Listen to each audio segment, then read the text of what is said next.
E nós temos aqui como tema, né, da nossa pregação, fé inabalável. Glórias a Deus. As pessoas vão perguntar para você: olha, você crê nesse Deus? Com certeza. Olha, é você mesmo que segue esse Jesus? Com certeza. Não, mas vamos trocar esse Jesus por algum outro santo ou por alguma outra coisa. Não, eu não troco, porque a minha fé é inabalável. Glórias a Deus.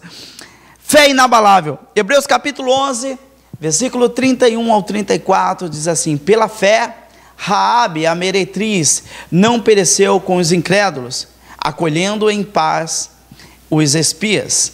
E que mais direi? Fartar-me-ia o tempo contando de Gideão, de Baraque, de Sansão, de Jefté, e de Davi, de Samuel e dos profetas. O 33 diz assim: dos quais pela fé venceram reinos, praticaram a justiça, alcançaram promessas, fecharam a boca dos leões. O versículo 34 diz assim: apagaram a força do fogo, escaparam do fio da espada, da fraqueza tiraram forças, da batalha se esforçaram, puseram em fugida os exércitos dos estranhos. Glórias a Deus. Amém? Você tem fé em Deus, amado? Amém. Amém, glórias a Deus. Sua confissão de fé continua permanente ou muda sempre? Então é sobre isso que nós hoje vamos aqui aprender um pouco com a palavra de Deus. Quando você tem dinheiro ou outros recursos que te farta e você se sente bem, você fala de Deus, que Ele é um Deus de vitória. Glórias a Deus, né?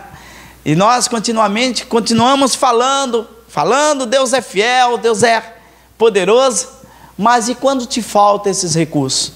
Quando te falta dinheiro, quando te falta comida, quando te falta morada, quando te falta roupa, ou um calçado, ou alguma outra coisa, você continua dizendo: Deus é fiel e eu sou vitorioso?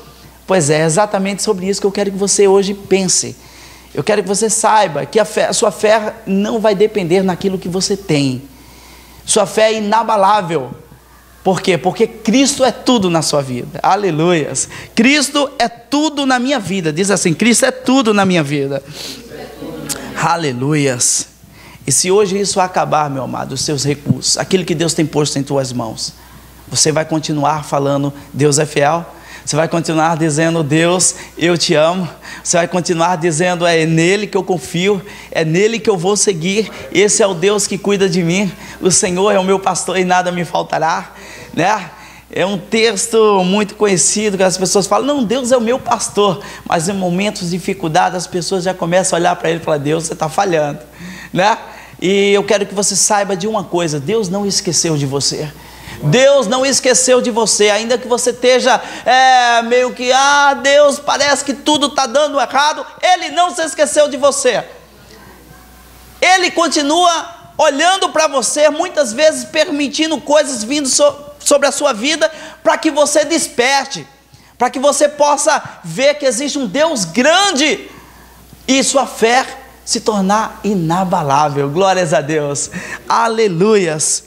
Bom, esse capítulo de Hebreus, capítulo 11, nós podemos ver aqui os heróis da fé. E nós podemos ver aqui, que todo o capítulo ele fala de pessoas. Ele fala de pessoas imperfeitas, fala de pessoas com dificuldades, fala de pessoas que tiveram medo, traumas, dificuldades e muitas aflições. A gente vai encontrar pessoas aqui que não foram super-heróis, mas que tinham convicções no Deus grande, no Deus que criou os céus e a terra, no Deus que pode fazer grandes coisas acontecerem. E foi exatamente esse diferencial dos incrédulos que fez com que o nome dele estivessem aqui. Quem sabe, muitas vezes você vai passar por dificuldades, sim, e as pessoas vão dizer assim: olha, esquece esse teu Deus, esquece essa tua fé. Mas devido a esse diferencial, essa fé inabalável no Senhor, meu amado, você vai se tornar mais que vencedor. Né? Porque um vencedor pode ser vencido, mas a palavra do Senhor diz que você é mais que vencedor em Cristo Jesus. Dá um glória a Deus, aleluias, glórias a Deus, amado. E é isso mesmo que Deus quer. Deus quer que você tenha esse diferencial de todos os incrédulos: fé inabalável. O versículo 31 diz que Raabe, a meretriz, ela não pereceu com os incrédulos, acolhendo em paz os espias, né?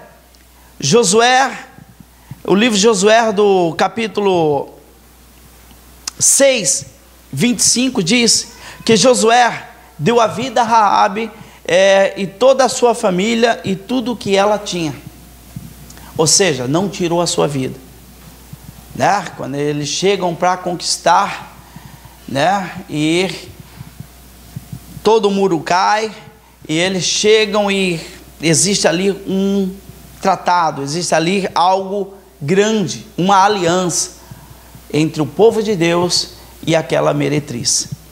A gente sabe que não foi apenas uma troca de favores. Ao ler a Bíblia, de início você pode parar para pensar: não, vem cá, ela não permitiu com que os espias morressem, mas aí ela ganhou a vida e todas as pessoas que ela tinha. De início você pode ler e pensar dessa forma, mas pelo o Espírito Santo de Deus, você pode ter a certeza de que não foi apenas uma troca de favores. Não foi você escondeu os espias, expôs a sua vida em perigo e por isso agora eu estou te dando a vida. Não foi isso que aconteceu, mas sim, né, que ela tinha fé no Deus eterno. E é impressionante, é que essa mulher vivia em meio ao povo que não era o povo escolhido, que não tinha a lei mosaica, que não tinha as leis, né, morais, que eles totalmente diferentes, viviam com costumes diferentes. Ela não tinha a teologia, ela não tinha estudos da palavra, mas ela tinha a fé num Deus inabalável. E é impressionante que ela morava em um lugar onde eram incrédulos. Como que era a sua vida? Ela era uma meretriz, uma prostituta. E ela se coloca em um lugar onde entra homens, sai homens, onde ela vive a sua vida, mas crendo num Deus grande. E que se ela tivesse uma única oportunidade, quem sabe no seu coração, ela diz: ai, Deus, me dá uma oportunidade para mudar a minha vida, para mudar a minha história. E é exatamente isso que Deus começa a trabalhar na vida de uma pessoa que ora. Talvez você esteja passando por situações difíceis, e aí você fala para Deus em uma oração e fala: Deus, só uma oportunidade para eu ser feliz, só uma oportunidade para mudar a minha história. E aí esquece dessa oração, e Deus começa a trabalhar, Deus começa a mover, e Deus começa a fazer com que aquilo se concretize na sua vida. Muitas vezes você não entende como que Deus trabalha, mas Deus trabalha de maneiras diferentes da nossa. Ele trabalha de inúmeras maneiras. Nós sempre com o pensamento, na lógica, naquilo que deve, na razão, naquilo que as pessoas acham, mas Deus não. Deus trabalha realmente bem diferente de nós. E esta mulher, ela recebeu algo de Deus, porque pela fé, ela e toda a sua casa foi poupada da morte. Foi poupada de uma morte. Então a gente vê que não é uma coisa normal. Ela creu apenas, ela acreditou apenas em uma palavra daqueles homens que disseram o quê? Nós temos um acordo contigo, e nós estaremos livres desse acordo se você não colocar um cordão escarlate na porta. Esse cordão escarlate vai ser exatamente o acordo entre nós e você, e todos que estiverem dentro da sua casa vão ser poupados. E diz a palavra de Deus que não somente ela, mas toda a sua casa, seus irmãos, todas as pessoas que faziam parte da sua história, da sua vida, que estavam dentro daquela casa, foram poupados. Então a gente sabe que pela fé ela colocou toda a sua família, Porque se eles não fossem honrar a palavra que eles falaram, que iria realmente livrar ela da morte, ela e toda a sua família estavam enrascados.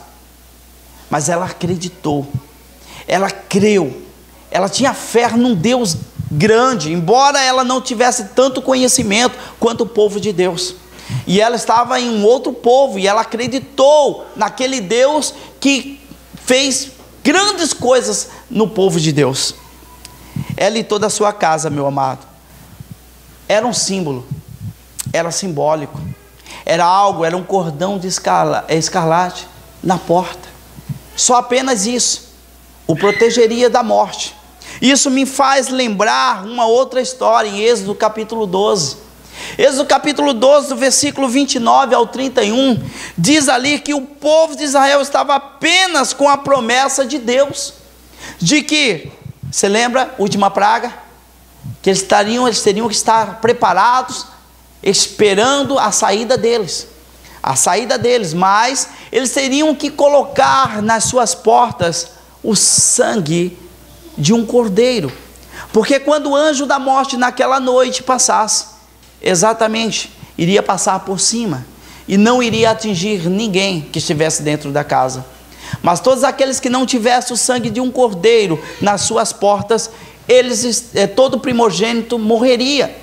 E diz a palavra de Deus que de começar na casa do rei, né? Ao começar lá, todos os povos, do pequeno ao maior, eles pereceram. Ou seja, todo primogênito daquelas casas que não tinham o sangue espargido na sua porta, exatamente morreram. Eu quero que você, meu amado, entenda que Deus é um Deus que fala com você, que vai fazer com que você cresça a sua fé, mas Ele vai te colocar muitas vezes em situações constrangedoras, às vezes, em situações difíceis, em situações que você vai olhar para a direita, para a esquerda, para o lado, para frente, para todo lado, e vai muitas vezes se sentir sozinho ou sozinha, porque Deus é perito em fazer com que você cresça, com que a sua fé cresça, com que os seus olhos espirituais se abram, para você enxergar o Deus grande, como nós cantamos aqui. Quão grande é o meu Deus, eu cantarei, quão grande é o meu Deus. Você pode cantar isso, amado? Você pode declarar quão grande é o seu Deus? Pois é exatamente isso que Deus quer fazer na sua vida. Será que em um momento de dor na sua vida você cantaria? Foi exatamente esse ponto que eu parei, e isso me lembrou outra história. Isso me lembrou a história, nada mais do que Paulo, né? E a gente sabe que ali estavam os homens de Deus, eles andaram, eles viajaram muito tempo de barco, andaram e vão para outros lugares, e ali ele não tem casa, não tem lugar para ficar, não tem lugar direito, até que Deus providencia lugar, morada para ele, mas ele em missão, falando de Deus, vivendo a palavra, vivendo como Deus quer, alguém enfrenta ele, o inimigo prepara uma cilada para ele, né? E diz que aquele homem, ele vai, e ele, quando está passando em uma praça, uma mulher cigana, uma mulher que tinha um espírito de adivinhação, ela começa a falar: este homem é o homem de Deus, acreditem nele, este homem é um homem, e começa a falar, e durante muito tempo ele escuta aquilo, e ele sabia que aquilo não era o Espírito de Deus, mas o espírito de adivinhação, e até que um ponto ele fica indignado com aquilo, e ele fala: em nome de Jesus, sai desta mulher. Aqueles homens apanham, aqueles homens são condenados, são jogados em um cárcere, porque simplesmente expulsou um demônio da vida daquela mulher, e aquela mulher que tinha um espírito de adivinhação não dava mais lucro aos seus senhores, e ali todos eles batem, eles dão lição dessa maneira, e eles prendem aqueles homens.